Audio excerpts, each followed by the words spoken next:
Doctor BR Ambedkar Sujala Sravanthi ప్రాణాహిత Chevella ప్రాజెక్టును కాంగ్రెస్ సర్కార్ నిర్మించి తీరుతుందన్నారు తెలంగాణ మంత్రి జూపల్లి కృష్ణారావు.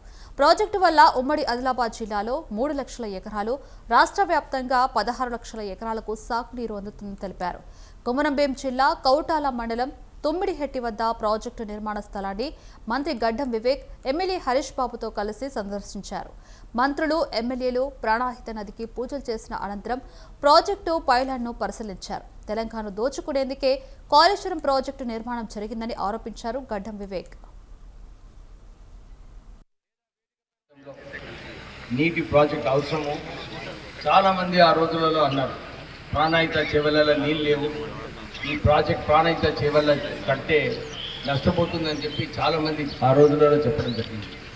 కానీ వైఎస్ రాజశేఖర రెడ్డి గారు 3 సార్లు ఇక్కడ వచ్చి చూసి, ఇక్కడ వేన్గంగా, పెన్గంగా, వార్దా నదులలో సరైన నీళ్ళున్నాయి, ఇక్కడ ఈ ప్రాజెక్ట్ పెడితే తెలంగాణ వ్యాప్తంగా 16 లక్షల ఎకరాలకు నీళ్ళు ఇవ్వచ్చు అని చెప్పి ఆ రోజులలో ఈ ప్రాజెక్ట్కి శంకుస్థాపన చేయడం జరిగింది. తర్వాత పృథ్వీరాజ్ చౌహాన్ గారు ఉన్నప్పుడు, కిరణ్ కుమార్ రెడ్డి గారు ముఖ్యమంత్రి ఉన్నప్పుడు మేమందరం ఎంపీస్గా ఉన్నాం. అప్పుడు ఆ రోజులలో తెలంగాణ గురించి కొట్లాడడానికి అప్పుడు ఆ సమయంలో ఒక ఒప్పందం అయింది. పృథ్వీరాజ్ చౌహాన్ గారికి, కిరణ్ కుమార్ రెడ్డి గారికి 152 మీటర్లలో ఈ ప్రాజెక్ట్ పెట్టుకోవచ్చు అని చెప్పి, దీనికి డీటెయిల్స్ వర్కౌట్ చేయమని చెప్పి ఢిల్లీలో అప్పుడు ఆ రోజులలో ఇరిగేషన్ మంత్రివర్గం ముందు ఈ ఒప్పందం కావడం జరిగింది. తర్వాత తెలంగాణ వచ్చింది. తెలంగాణ వచ్చిన తర్వాత ఇంతకుముందు చాలాసార్లు చెప్పినట్టు కేసీఆర్ ఆ రోజులలో ఎట్లా ఈ ప్రాజెక్టుని ఇంప్లిమెంట్ చేయొద్దు, కమిషన్లు ఎట్లా దోచుకోవాలి, ఈ ప్రాజెక్ట్ని విఫలం చేయాలని చెప్పి ఆ రోజులలో పోయి ఫడ్నవీస్ గారితో 148 మీటర్లు చేసి ఈ ప్రాజెక్ట్ని తుమ్మిడిహట్ట నుంచి మేడిగడ్డ వరకు షిఫ్ట్ చేయడం జరిగింది.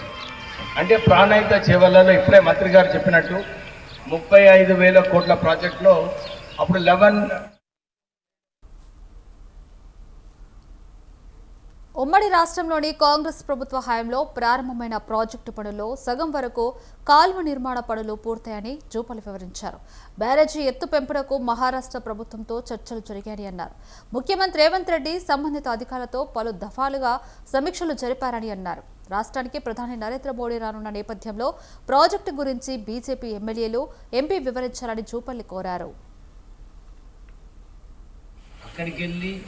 ఏదైతే ఆ మొదటగా ప్రతిపాదించిన ప్రకారం ఈ మొత్తం రైతాంగానికి 16 లక్షల ఎకరాలు నీళ్లు ఇవ్వాలి, చేవెళ్ల దాకా నీళ్లు తీసుకెళ్లేటువంటి కార్యక్రమాన్ని ముందుకు తీసుకెళ్లేటువంటి ప్రయత్నంలో భాగంగా ఇప్పటికే సంబంధిత ఇరిగేషన్ శాఖ మంత్రులు ఉత్తమ్ కుమార్ రెడ్డి గారు, గౌరవ ముఖ్యమంత్రి రేవంత్ రెడ్డి గారు అధికారులతోటి పలు దఫాలుగా చర్చించి సమీక్ష చేసి, అట్లాగే దానికి స్కీమ్ సంబంధించి కన్సల్టెన్సీ ఇచ్చి ఇవన్నీ కూడా తయారు చేయడం జరిగింది. అయితే ఇందులో ప్రధానంగా 150 అంటే సముద్ర మట్టానికి 150 మీటర్ల ఎత్తున ఈ యొక్క తుమ్మిడిహట్టి బ్యారేజ్ను నిర్మించాల్సిన అవసరం ఉంది. అక్కడి నుంచి ఇప్పటికే 2 టీఎంసీ రోజుకు 2 టీఎం చొప్పున 22,000 క్యూసెక్లో నీళ్లు తీసుకోవడానికి కెనాల్స్ కూడా కొన్ని తవ్వడం జరిగింది. తదనంతరం ప్రభుత్వాలు మారడం, అది ఆగిపోవడం జరిగింది. ఇప్పుడు దీన్ని మళ్ళీ రాష్ట్ర ప్రభుత్వం తరఫున గౌరవ ముఖ్యమంత్రి గారు ఇప్పటికే చెప్పడం జరిగింది.